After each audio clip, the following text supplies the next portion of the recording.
welcome to the Harry Thomas Show, Week in Review. Today is Saturday, February 5th, 2005. I'm Harry Thomas. And I'm Charlie. And, wow, what a news week this week was, let me tell you. Oh, yeah, what a news week. I mean, we have a bunch of news about PFABF, but why don't we start off with something else? Well, our top news story today is the Association of Muslim Scholars are critical of the Iraq elections. This came out Sunday, January 30th, 2005, from aljazeera.net.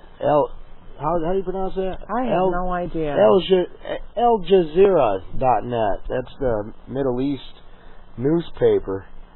They're told that the low turnout by the Sunni Arabs in the elections was due to lack of real choice and military occupation. Oh, yeah, it's like the elections were just a sham. I mean, I have an article here from MOS News, January 31st, that's saying Mikhail Gorbachev, one of the most respected diplomats from Russia, called the Iraqi parliamentary elections a profanation. And if you don't know what profanation means, that's an act of defiling sacred things, because elections are sacred, and so are democratic rights. And he's quoted as saying, these elections were fake. Yeah, well, everybody knows they were fake, mostly. Well, not mostly, not the spin, but they even went on here to say that it could have been prevented if they had more time to if they had more time to create a genuine election. I mean, it says here the voter goes to the polling stations not knowing he is voting for in the first place, and a lot of these polling spots for the opposition voters, were 50-mile walks, 25-mile walks, and you got to applaud the Iraqi people for getting out and voted. I really wish the American people had that kind of spirit when it came to voting, even though it was all a fraud. It was a fraud, and I do applaud those people for trying to get out and vote. I mean, a lot of people, tens of thousands of people were denied the right to vote because they were short on ballots. I mean, that's just insanity. Plus, you couldn't drive your car, like you said, like that article said, the military occupation. Here's another one. Iraq officials admit irregularities in the poll. This came out February 1st, 2005. Tens of thousands of Iraqis, mainly Sunni Arabs, may have been denied their right to vote on Sunday because of insufficient ballots. I mean, they're talking about they get there, and they're thousands of ballots short. Exactly. Can you imagine going to vote for the president and you show up at the American Legion or wherever it is your polling place is and they say, oh, I'm sorry, you can't vote because we're out of voting, ballots to vote on. Yeah. That's just insanity. It said here 28 polls weren't even opened. So 28 places they went to the polls and they weren't open. Oh, I agree. I have something from hardnews.com from January 31st. Some just voted for food. Voting in Baghdad was linked with receipt of food rations, several voters say after the Sunday poll. Many Iraqis said Monday that their names were marked on a list provided by the government agency that provides monthly food rations before they were allowed to vote. Yeah, we reported on that last week. Yes, about we did. They were just going to vote for food. So they could get food. I mean, that's insanity. That's not freedom. That is not freedom. No, that is not a democracy. That isn't the source of democracy.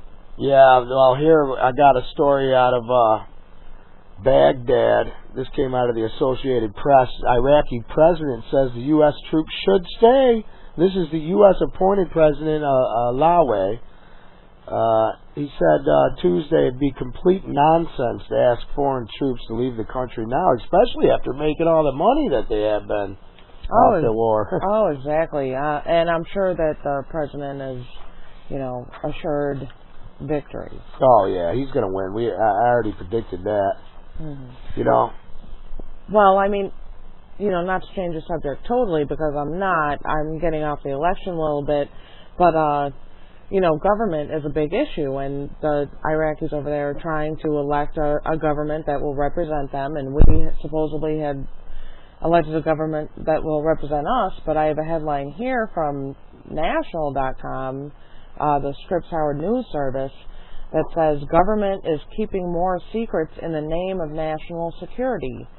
Federal agents are using secrecy rules developed after the 9/11 attacks to hide embarrassing or controversial reports and data that the federal government once routinely made public.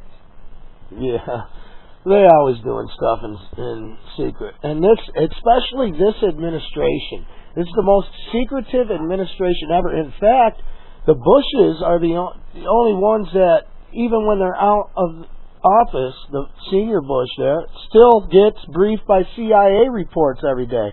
And and it just goes to the mentality of this administration. They believe in torture and deceit, lies. Here's one from the BBC. I saw forklift abuse, the soldier says. A British soldier has told a court-martial how Iraqi detainee was tied to a forklift truck and repeatedly driven into a wall by other soldiers. Yeah, torture has become the name of the game over there in Iraq, apparently. Anything to get the information that we supposedly so desperately need out of, what hole in the ground is Osama bin Laden in is basically the... Well, that's why all the secrets. Oh, exactly. And, many agencies are using the 9/11 attacks to crack down and keep secret data that was once public. Number one, the Environmental Protection Agency is no longer releasing the information it gathers when chemical plants dump toxic substances. Say that 10 times fast. Yeah. The Federal Energy Regulatory Commission is refusing to release public documents that it prepared in secret on the dangers of liquefied natural gas terminals under construction along America's coastline. The Commission claims the material is critical energy infrastructure information, and the Homeland Security Department won't tell police and fire departments when dangerous shipments of hazardous materials move through their jurisdictions. The federal government cites the need to keep the information from terrorists as justification for secrecy. Man, this stuff is just disgusting. And if you're working for one of these companies or these government agencies and they're dumping toxic waste and stuff illegally, I've had to work, and a lot of it is you have to or you lose your job. I feel bad for people, but at least realize you're being enslaved.